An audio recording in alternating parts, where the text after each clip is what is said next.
What do you get when you mix cybersecurity fears with post-9/11 panic? Oh, I should know this one. Ideally something a bit better than Zero Day, the Netflix thriller starring Robert De Niro. George Mullen, a one-term former president, is dragged out of retirement to lead a commission investigating a cyber attack that shuts down every device in the US for exactly 1 minute, leaving behind chaos and one chilling message. This will happen again. Under pressure from a sitting president desperate to restore order and fend off political rivals, Mullen is handed extraordinary powers, including the ability to suspend normal constitutional rights. Strong setup, dealt all the right cards, a ticking clock, a credible threat, shady corporate players, political manoeuvring, personal stakes, and an information space polluted by a cynical grifter fueling fear for profit. And to top that off, a solid cast of De Niro, Angela Bassett, Matthew Modine, and Jesse Plemons. So what is the problem? Well, for starters, it's a low-voltage performance from De Niro, lacklustre with only fleeting glimpses of his signature simmering restraint. In too many one-dimensional characters, like the influencer Evan Green, depicted unimaginatively as merely cynical, with no layers of ideology or broken incentive structures at play, showing a weak grasp of the forces that shape these figures and the problems they help breed. For others, their motives and allegiances stay murky for too long, leaving no one to really get invested in. Without trust, there's no betrayal. Without connection, there's no reason to care. So when the payoffs come, they fall flat.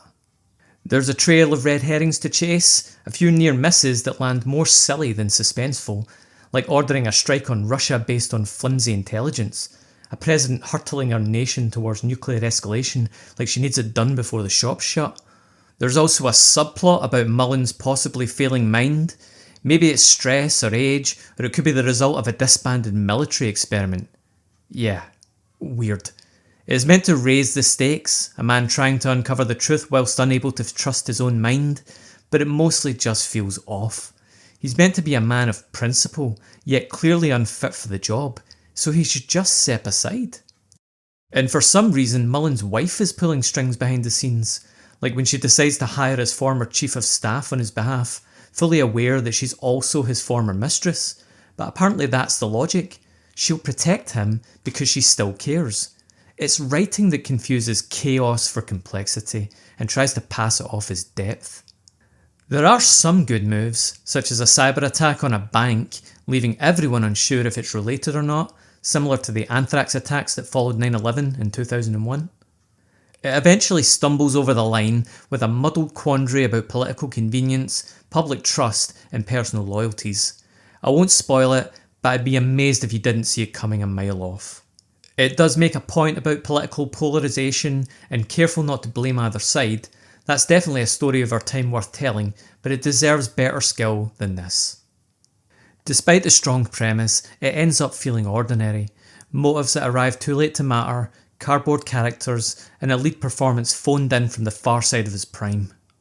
Even the visuals let it down, a grim desaturated palette that drains the life from every scene, turning blue skies into concrete. What should have been a gripping ride through misinformation and opportunism, swirling in paranoia and power games, flatlines into just another forgettable smear of content. A show that folded while holding a winning hand. Confusiasm, out.